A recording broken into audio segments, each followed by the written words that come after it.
Okay, so if we can use a little body language.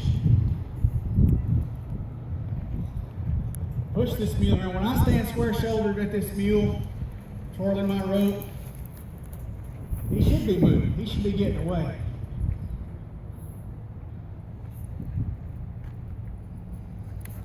Go over that this can be done in a big pen or a big old... This can be done in a big pen. You can walk one down in 40 acres if you've got to understand it. That's the key. You want to keep them moving. The key is to keep them moving. If he wants to run from you, we're going to keep him moving. We're not going to let this mule stop.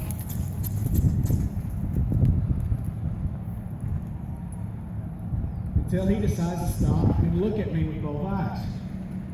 I'm not going to run him up in the corner, try to sneak up there and get the rope around his neck before he bolts, and all that. We're going to make him move his feet.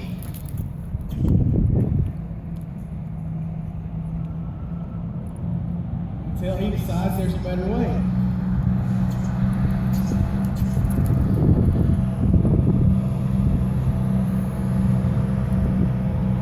But he's paying attention to everything around here but me.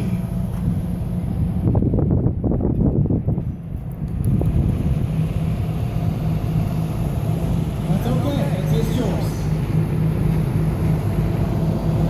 But he's not going to get to stop and rest while he's thinking about everything else.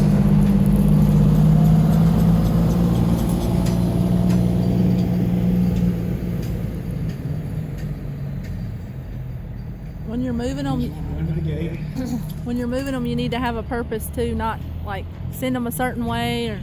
Yeah, you need to have a purpose in what you're doing. If the mule's going left, he'd like to stop right about there, turn back, stay close to that gate, and only run the fence on that side. I'm not going to let him. He looks at me, I'm going to turn a little away. He looks away, I'm going to ride him. Okay, and just like riding, training, doing our groundwork, we make the right thing the easy way out for him and the wrong thing difficult. Same with trailer loading. I decided to send him going to his right, so I'm not going to let him turn back the other way.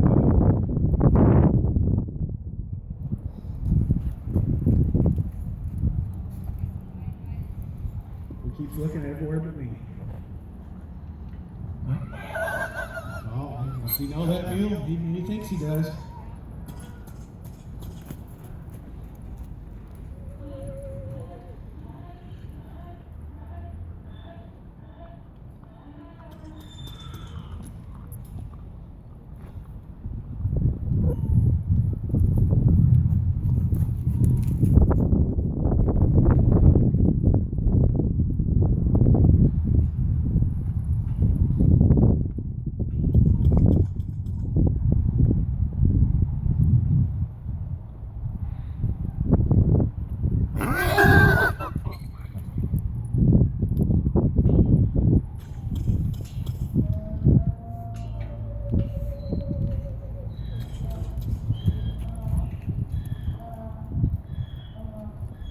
Yeah, I offered him a deal. He didn't take it. I offered him a deal. I turned away. He should have looked at me and stepped towards me.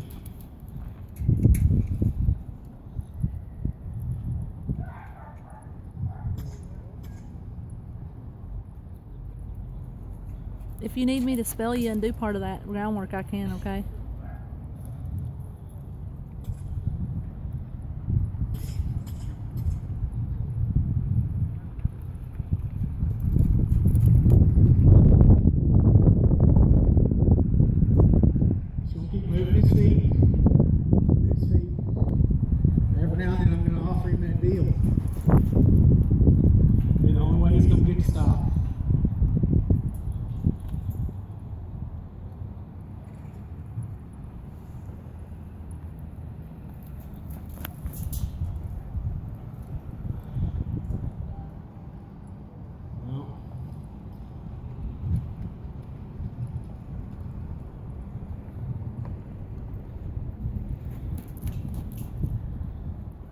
I make them lope.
Right. I don't know if anybody noticed. Right there, that mule lowered his head. When they lower their head, here in a couple more circles, he's going to start licking his lips, mouthing his lips around, lowering his head more often. You drive him far enough, he's going to start thinking. He's got to start thinking, maybe there's a better deal here. Maybe I should do something besides just run around aimlessly. This guy's not quitting. Maybe I ought to try to figure out what he wants. You see, he's lowering his head. Licking his lips. Licking his lips. But I'm not going to let him stop unless he decides to look at me with both eyes. I'm going to offer him a deal. Pretty regular. Oh, good boy.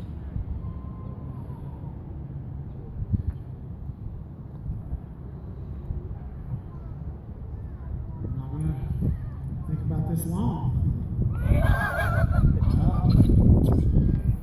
So, well, maybe I can still get away.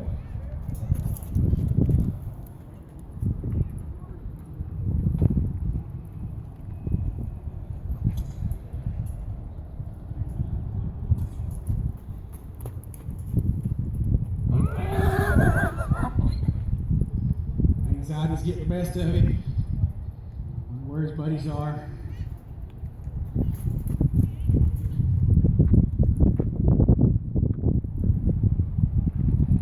No deal.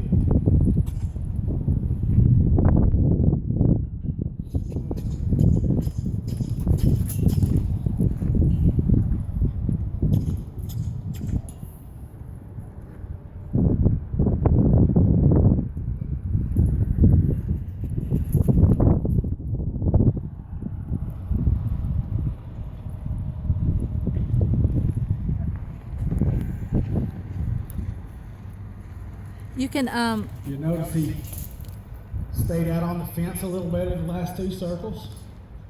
He's not cutting it in half as bad. He's tried to rush over here to that gate. Maybe he's getting it through to his head. He's not going to get out that gate. He's not going to move out that gate and run off the curb. I'm not going to let him stop at the gate. I'll offer him a chance to stop.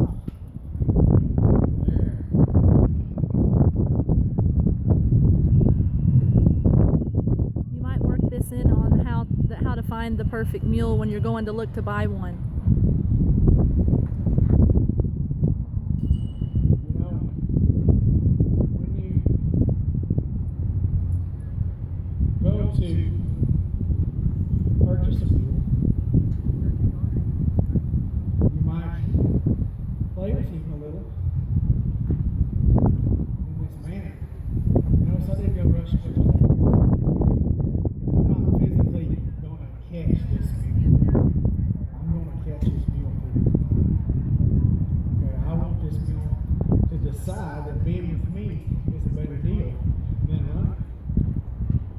Because that's the thing, I go in the pen to get the mule and he runs straight.